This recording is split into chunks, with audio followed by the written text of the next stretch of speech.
കമൽഹാസൻ നായകനായി വരാനിരിക്കുന്ന ഏറ്റവും പുതിയ ചിത്രം തഗ് ലൈഫ് തിയേറ്ററുകളിലേക്ക് എത്തുകയാണ്. 37 വർഷങ്ങൾക്കു ശേഷം കമൽഹാസനും മണിരത്നവും ഒന്നിക്കുന്നുവെന്ന പ്രത്യേകതയും ചിത്രത്തിനുണ്ട്. US സർട്ടിഫിക്കറ്റ് ലഭിച്ച ചിത്രം ജൂൺ 5-നാണ് റിലീസ് ചെയ്യുക. 2025-ലെ തമിഴകത്തെ ആദ്യദിന റെക്കോർഡുകൾ സിനിമ നേടുമെന്നാണ് അനലിസ്റ്റുകളുടെ പ്രവചനം. 2025-ലെ ഇന്ത്യൻ ബോക്സ് ഓഫീസിലെ ആദ്യദിന കളക്ഷൻ പട്ടികയിൽ വിക്കി കൌശലിന്റെ ചാവയാണ് നിലവിൽ റെക്കോർഡിട്ട് നിൽക്കുന്നത്. ചാവയെ മറികടക്കാൻ തഗ് ലൈഫിനാകുമെന്നാണ് പ്രതീക്ഷ. കമലും മണിരത്നവും വീണ്ടും ഒന്നിക്കുന്നു എന്നത് തന്നെ ചിത്രത്തെ സംബന്ധിച്ച് ഒരു പ്രധാന ഘടകമാണ്. ചിത്രം ആദ്യ ദിനം തന്നെ ബോക്സ് ഓഫീസിൽ നിന്ന് 35 കോടിയിലധികം രൂപ നേടുമെന്നാണ് പ്രവചനം. ഇതോടെ ഈ വർഷത്തെ ഇന്ത്യൻ ബോക്സ് ഓഫീസിലെ ഏറ്റവും വലിയ ഓപ്പണിംഗ് ലഭിച്ച സിനിമകളിൽ രണ്ടാം സ്ഥാനം തഗ് ലൈഫ് സ്വന്തമാക്കിയേക്കുമെന്നാണ് റിപ്പോർട്ടുകൾ. അതേസമയം 54 കോടി നേടിയ ശങ്കർ രാംചരൺ ചിത്രമായ ഗെയിം ചേഞ്ചറും തഗ് ലൈഫിന് മുന്നിലുണ്ട്. ആഗോളതലത്തിൽ സിനിമയുടെ അഡ്വാൻസ് ബുക്കിംഗ് ഇതിനോടകം തന്നെ 15 കോടി കടന്നെന്നാണ് റിപ്പോർട്ടുകൾ. വിദേശ രാജ്യങ്ങളിൽ ചിത്രത്തിന്റെ ആദ്യ പ്രദർശനം പുലർച്ചെ 4 മണി മുതൽ ആരംഭിക്കും. അതേസമയം ഇന്ത്യയിൽ തഗ് ലൈഫിന്റെ ആദ്യ പ്രദർശനം രാവിലെ 9 മണിക്കാണ്. കേരളത്തിലും ഇതേ സമയത്താണ് ആദ്യ ഷോ ആരംഭിക്കുക.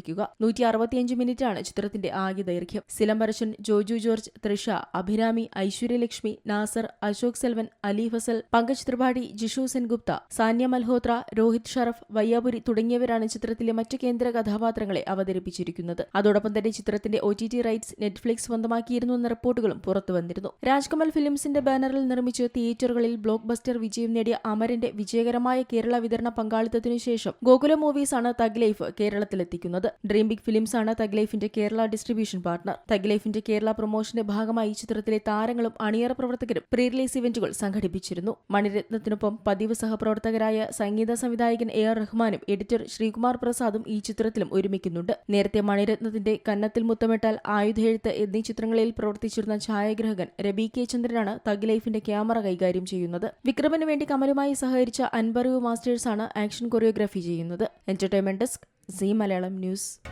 പുതിയ വാർത്തകളും വിശേഷങ്ങളും ഇനി വിരൽ തുമ്പിൽ. എല്ലാ ഡിജിറ്റൽ പ്ലാറ്റ്ഫോമുകളിലും ഇപ്പോൾ സീ മലയാളം ന്യൂസ് ലഭ്യം.